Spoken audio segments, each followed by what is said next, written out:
In these days of great tension, peace is a priority. The 9th Newsletter 2022. Dear friends, greetings from the desk of the Tricontinental Institute for Social Research. It is impossible not to be moved by the outrageousness of warfare, the ugliness of aerial bombardment, the gruesome fears of civilians who are trapped between the choices that are not their own. If you read this line and assume I'm talking about Ukraine, then you are right. But of course, this is not just about Ukraine. In the same week that Russian forces entered Ukraine, the United States launched airstrikes in Somalia, Saudi Arabia, bombed Yemen, and Israel struck Syria and Palestinians in Gaza. War is an open sore on humanity's soul.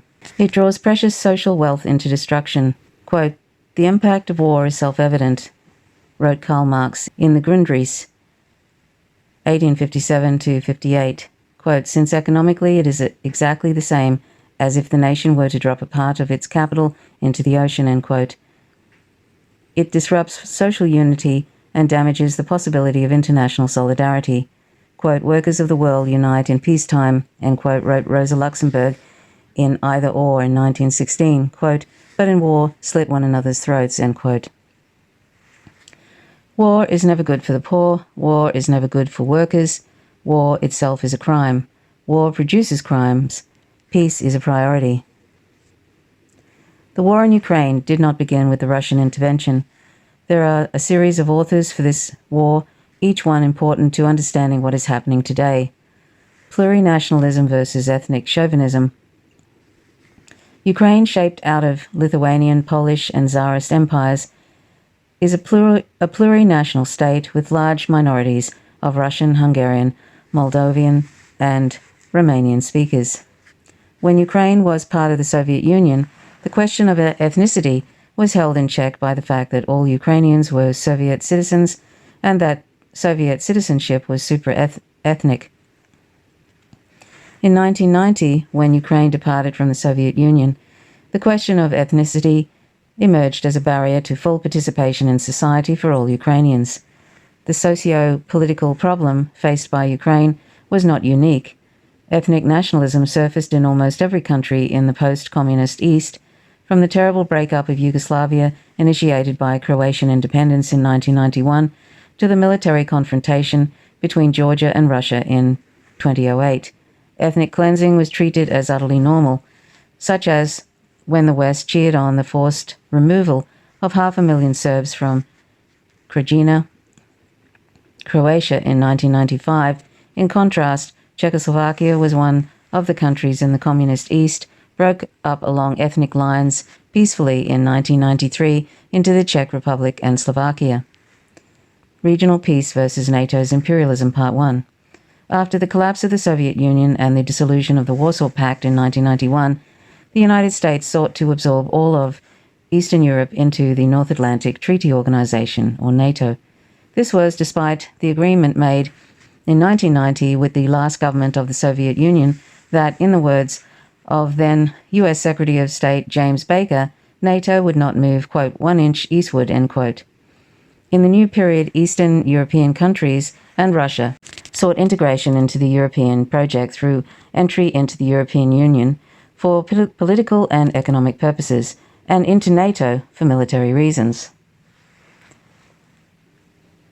During the presidency of Boris Yeltsin in 1991 to 1999, Russia became a NATO partner and joined the G7, which for a time became the G8. Even in President Vladimir Putin's early years, Russia continued to think it would be welcome into the European project. In 2004, NATO absorbed 7 Eastern European countries: Bulgaria, Estonia, Latvia, Lithuania, Romania, Slovakia, and Slovenia. At the time, NATO's Secretary-General, Jaap de Hoop Schäfer, said, sorry about these pronunciations, said that Russia understood that NATO had, quote, no ulterior motives, end quote. However, Moscow eventually called NATO's persistent march eastward into question, and in 2007, Putin accused NATO of, quote, muscle flexing, end quote, in Eastern Europe. From then on, NATO's expansion became an increasingly contentious matter. Although Ukraine's entry into NATO was blocked by France and Germany in 2008, the question of Ukraine being drawn into the NATO project began to define Russian Ukrainian politics. This last point highlights how the discussion about, quote, security guarantees, end quote, for Russia is incomplete. It is not about Russia's security fears alone, since Russia is a major nuclear power. It is also about Europe's relationship with Russia. Namely, would Europe be able to form a relationship with Russia that is not predicated upon US dictates to subordinate Russia? Democracy versus the coup. In 2014, Ukrainian President Viktor Yanukovych sought a loan from Russia, which Putin said he would provide if Yanukovych would sideline the country's oligarchy-controlled financial networks. Instead, Yanukovych turned to the European Union, which offered similar advice, but whose concerns were set aside by the United States, a dynamic that was on full display when U.S. Assistant Secretary of State Victoria Nuland told U.S. Ambassador to Ukraine Jeffrey Pyatt, quote, fuck the EU, end quote. Earlier, Nuland had boasted about the billions of dollars the U.S. spent on, quote, democracy promotion, end quote, in Ukraine, which in fact meant the strengthening of pro-Western and anti-Russian forces. Yanukovych was removed and replaced in the parliamentary coup by a string of US-backed leaders, Arseniy Yatsenyuk and Petro Poroshenko. President Poroshenko, the 2014 to 2019, drove a Ukrainian nationalist agenda around the slogan Armia Mova Vera, quote, military language faith, end quote, which became reality with the end to military cooperation with Russia in 2014. The enacting of legislation which made Ukrainian, quote, the only official language, end quote, and restricted the use of Russian and other minority languages in 2019, and the Ukrainian church breaking ties with the Patriarch Kirill of Moscow in 2018. These measures, along with the empowerment of neo-Nazi elements, shattered the country's plurinational compact and produced serious armed conflict in the Donbas region of eastern Ukraine, which is home to a substantial Russian-speaking ethnic minority. Threatened by state policy and neo-Nazi militias, this minority population sought protection from Russia.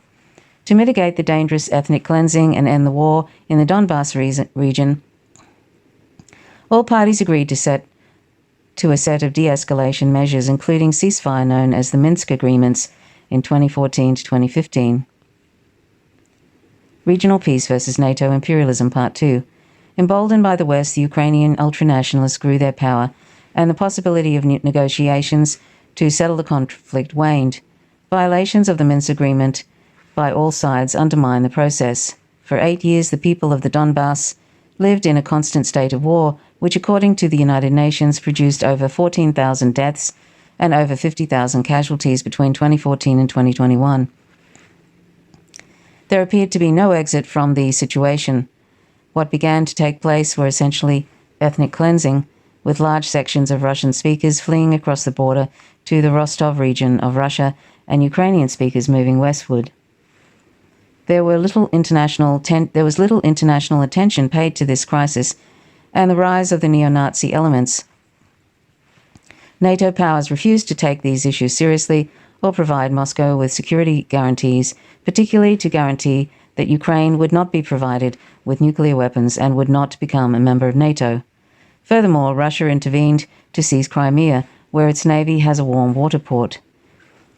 These moves further destabilized the situation, threatening the security of the region. NATO's refusal to negotiate over Russia's security is the spur that led to the intervention. Wars make very complicated historical processes appear to be simple. The war in Ukraine is not merely about NATO or about ethnicity. It is about all these things and more. Every year, every war must end at some point and diplomacy must restart. Rather than allow this war to escalate and for positions to harden too quickly, it is important for the guns to go silent and the discussions to recommence. Unless at least the following 3 issues are put on the table, nothing will advance. 1. Adherence to the Minsk Agreements. 2. Security guarantees for Russia and Ukraine, which would require Europe to develop an independent relationship with Russia that is not shaped by US interests. And 3. Reversal of Ukraine's ultranationalist laws and a return to the plurinational compact. If substantive negotiations and agreements regarding these essential matters do not materialize over the next few weeks, it is likely that dangerous weapons will face each other across tenuous divides, and additional countries will get drawn into a conflict with the potential to spiral out of control. The Soviet-Ukrainian writer Mykola Bazyan wrote the powerful poem Elegy for Circus Attractions in 1927 on the tensions of a circus. Could there be any better metaphor for our times? A lady will shriek out piercingly, then panic takes aim and flies into their heartbreaking howls. Crumpling their naked mouths, grind up the spit and tears, whisk lips into grimaces, they're swinging like corpses on threads, the voices. Warmly, VJ.